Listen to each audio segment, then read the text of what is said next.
मैं समीना आप सबका स्वागत करती हूँ। आज़ाद अल्हड़ मासूम बेफिक्र बचपन, ऐसा बचपन जो हर दुख से परे हो। लेकिन इस बचपन को क्या सारे बच्चे ऐसे ही जी पाते हैं? क्या उन्हें अपने सुख दुख को अभिव्यक्त करने की आज़ादी है?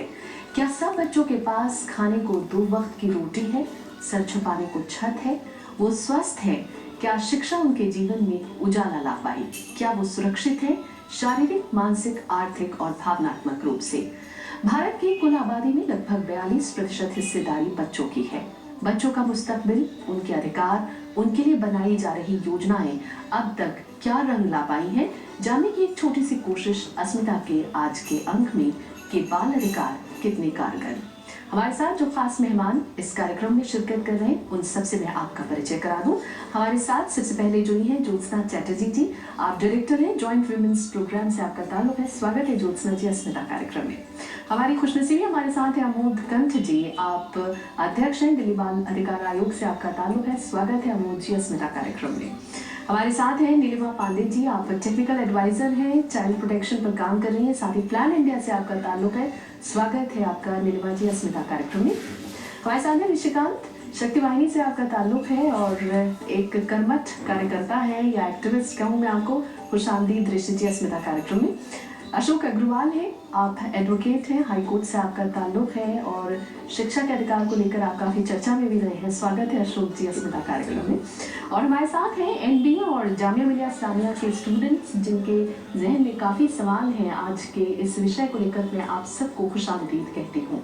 इससे पहले कि हम अपने इस कार्यक्रम को और आगे बढ़ाएं, आइए हम नजर डालते हैं अपनी इस खास रिपोर्ट पर। 1 अरब की आबादी वाले हिंदुस्तान में बच्चों की संख्या सबसे ज्यादा है।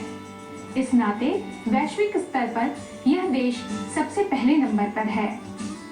लिहाजा यह जरूरी हो जाता है कि बच्चों की बेहतरी के लिए, उनके उत्थान के लिए बड़े पैमाने पर कार्यक्रम शुरू किए जाए, उनके अधिकारों को लेकर आवाज बुलंद की जाए। ऐसे कई क्षेत्रों में इसको लेकर प्रयास भी शुरू किए जा चुके हैं। सरकार के साथ साथ स्वयं सेवी संस्थाएं भी बच्चों के लिए शुरू किए गए कल्याण कार्यक्रमों में बराबरी से हाथ बटा रही हैं।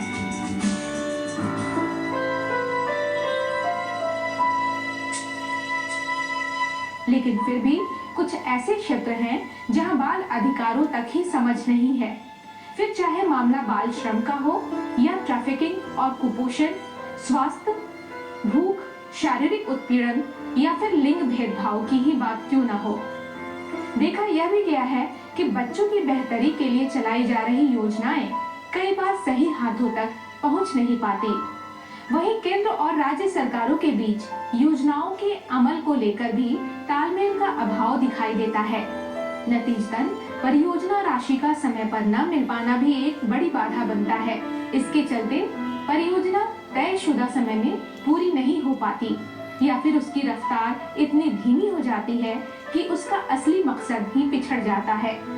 अगर ये बाधाएं न आए और परियोजनाओं की प्रगति का मूल्यांकन समय समय पर होता रहे तो बेशक आने वाले समय में चाचा नेहरू के दुलारों की तकदीर बदलने में वक्त नहीं लगेगा।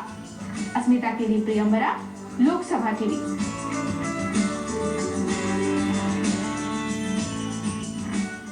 तो ये थी हमारी खास रिपोर्ट जो आप सबने देखी। ज्योत्सना जी, मेरा सबसे पहला सवाल, अगर हम बच्चों की हिस्सेदारी की बात करते हैं तो कुल जनसंख्या में 42% बच्चे हैं और बच्चों के अधिकार, जैसा कि हिंदुस्तान में हम सब उनके बारे में जानते हैं। लेकिन क्या आपको लगता है कि जिन अधिकारों के बारे में बच्चों को पता होना चाहिए या जो लोग जो उनके लिए काम करना चाहते हैं, क्या वहाँ जागरूकता आई है? कितना बदलाव आप देखती हैं? कानून हमारे पास है और इंटरनेशनल कन्वेंशंस भी गवर्नमेंट ने साइन की है। Convention on the rights of the child, constitution भी हमें कहती है, ये सपोर्ट देती है कि हम बच्चों के लिए काम करें। लेकिन आज भी हमारे बच्चे बटे हुए हैं। कुछ बच्चे हैं जिनको सब अपॉर्चुनिटीज़ मिलती है और कुछ बच्चे हैं जिनको कुछ भी नहीं मिलता है। तो ऐसी हालात में जब आप कोई पॉलिसी बनाते हैं या कानून बनाते हैं और उसको एक कॉमन कानून बना देते हैं without thinking of the difference between child and child, तो फिर ये कानून कैसे लागू होगा? आज भी 2-3 बच्चे हैं, शायद हमारे सामने जो हमारे स्टूडेंट्स बैठे हैं, उनको भी शायद पता नहीं है कि बच्चों के लिए, बच्चों की आइडेंटिटी, बच्चों की राइट्स, बच्चों की डिग्निटी के बारे में कोई सोचता है कि नहीं। हमने कभी बच्चों को एक सिटीजन नहीं समझा है। तो हमें लगता है कि ज़्यादातर जो हमारी सिटीजनरी है वो राइट्स ऑफ चाइल्ड के बारे में इंटरेस्टेड ही नहीं है। वो एक वॉइसलेस कम्युनिटी बन के रह गई है। तो जो बच्चे शिक्षित नहीं हैं, जिनके माँ बाप गरीब शिक्षित हैं, वो तो जानते, अपने अधिकार नहीं जानते हैं, तो वो बच्चों के अधिकार क्या जानेंगे। बहुत अच्छी बात कि वो जब अपने ही अधिकार नहीं जानते तो बच्चों के अधिकार की बात कैसे की जा सकती है। अमोद कंठ जी हैं। अमोद कंठ जी, आपने तो दिल्ली बाल अधिकार आयोग के अध्यक्ष भी हैं और काफ़ी काम किया है आपने बच्चों को लिए प्रयास की बात करें या आपकी अभी फिलहाल इस पद की बात करें, क्या लगता है आपको कि अध्यक्ष बनने के बाद आप किस तरह का बदलाव ला पाए बाल अधिकारों के संदर्भ में, अगर हम बात करते हैं? मैं समझता हूँ कि बहुत ज़्यादा बदलाव मैं नहीं ला सका हूँ। आयोग हमारा एक्टिव है, हर आदमी जानता है इस बात को। करीब करीब आज ही लेखा जोखा हम ले रहे थे, चूँकि मुख्यमंत्री से हमारी मुलाकात हुई, हम लोग सभी लोग गए थे बातचीत करने के लिए इन्हीं बुनियादी बातों पे, और वजह भी शायद यही थी कि बाल अधिकार की चर्चा हो रही है। दिल्ली के संदर्भ में किस हद तक हमने कारगर किया है, जो विषय है आज का, जानने के लिए। तो 12,000 बच्चों के कॉम्प्लेंट्स, यानी उनसे मुतल्लिक जो कॉम्प्लेंट है अधिकारों से मुतल्लिक, वो हमारे पास है, पिछले 2 साल में है, जो बहुत बड़ी संख्या है अगर देखा जाए। चूँकि मुझे याद है कि नेशनल ह्यूमन राइट्स कमीशन में पहले साल सिर्फ 400 कॉम्प्लेंट आए थे, तो ये बहुत बड़ी संख्या है। और करीब करीब 10 साढ़े 10 हज़ार के आसपास राइट टू एजुकेशन पे ही एक अलग से हम लोगों के पास इतने बच्चों के केस आ गए। अशोक यहाँ बैठे हुए हैं और बहुत मदद की इन्होंने भी, और मित्र हमारे हैं। ये सभी वॉलंटरी ऑर्गेनाइजेशंस के माध्यम से हुए हैं। मैं पूरा का पूरा जो इसका क्रेडिट है वॉलंटरी ऑर्गेनाइजेशंस को देता हूँ, क्योंकि उनके माध्यम से ही अधिकारों की चर्चा हुई। उनकी वजह से हम लोगों ने पहल की, लोगों से सवाल जवाब किया।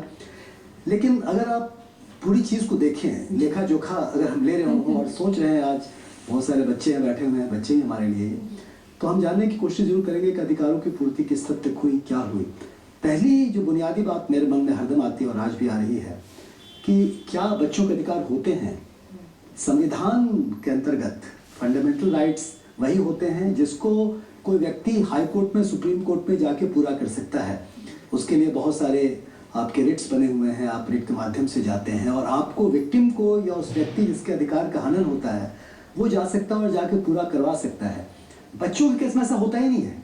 इसलिए मैं मानता हूं कि बच्चों के अधिकार है ही नहीं, बच्चों के फंडामेंटल राइट्स नहीं होते हैं। अशोक बैठे हुए हैं, एक लीगल डिस्कशन हो सकता है इस विषय पे कि ये फंडामेंटल राइट बच्चों के होते ही नहीं है। पहला सवाल ये है, बच्चों के अधिकारों की पूर्ति हरदम दूसरे लोग करते हैं। बच्चे हरदम डिपेंडेंट होते हैं और बच्चे, उनके किसी भी अधिकारों का हनन हो, जो सर रहन कह रही थी अभी, इसकी बात कर रही थी कि जैसे समाज में इन बच्चों के अधिकारों की कितनी समझ है, लोग इसको पूरा करने की स्थिति में हैं कि नहीं। और भारतवर्ष में वैसे मैं स्पष्ट कर दूंगा आपको कि बाल अधिकार की कानूनी परिभाषा सिर्फ मेरे कमीशन के एक्ट में है, commission for child rights act. उसमें हमने यूनाइटेड नेशंस कन्वेंशन के तमाम जो 56 अधिकार हैं, जो 4 ब्रॉड कैटेगरीज में हैं, उसको हमने शामिल कर लिया है। शामिल करके उनको हम बच्चों के अधिकार कहते हैं। राइट टू एजुकेशन एक कानूनी अधिकार बन गया है, वहां भी बच्चे खुद नहीं जा सकते हैं, बच्चों को ले जाना पड़ता है। तो ये बड़ी बहुत अच्छी बात आपने इस वक्त कर दी। नीलिमा है हमारे साथ। नीलिमा, प्लान इंडिया किस तरह से काम कर रहा है अगर हम बाल अधिकारों की बात करते हैं? देखिए, जो हमारा कार्य प्रणाली है उसमें अगर मैं पिछले 15 साल का एक विकास देखूं खुद हमारी संस्था की सोच में, तो वो इस बात का सूचक है कि कारगर तो हुए हैं प्रयास। जैसे हम लोग पहले ये सोचते थे कि हमें पैरेलल कुछ करना पड़ेगा बच्चों के लिए, जिन भी गाँवों में या जिन भी जगहों पर हम काम कर रहे हैं, पर आज हमारी अधिक प्रभावी होने के लिए आवश्यक है कि हम सरकारी जो योजनाएं हैं उनको सही से इम्प्लीमेंट कराने का काम करें।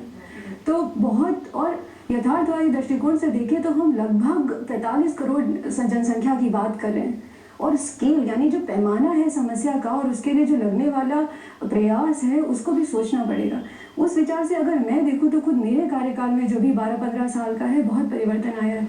और लगभग आप ये सोचिए 42 करोड़ या 45 करोड़ जनसंख्या की बात करें, उनके अधिकारों की, और किनके द्वारा, जैसा कि अमोद जी ने कहा, वो लगभग 54 करोड़ है। उनकी मानसिकता में परिवर्तन, उनकी संवेदनशीलता में परिवर्तन, उनके फोकस में परिवर्तन, हम बहुत कवर कर चुके हैं। बहुत चैलेंजेस हैं, बहुत चुनौतियां हैं, पर संस्था के कार्य में मैंने देखा है कि जहाँ भी सहभागी कार्य हुआ है, यानी लोगों के साथ मिलकर काम हुआ है, समुदाय के साथ मिलकर काम हुआ है, इवन बच्चे भी अपने हक की लड़ाई करने के लिए उतने सक्षम हो पाए हैं।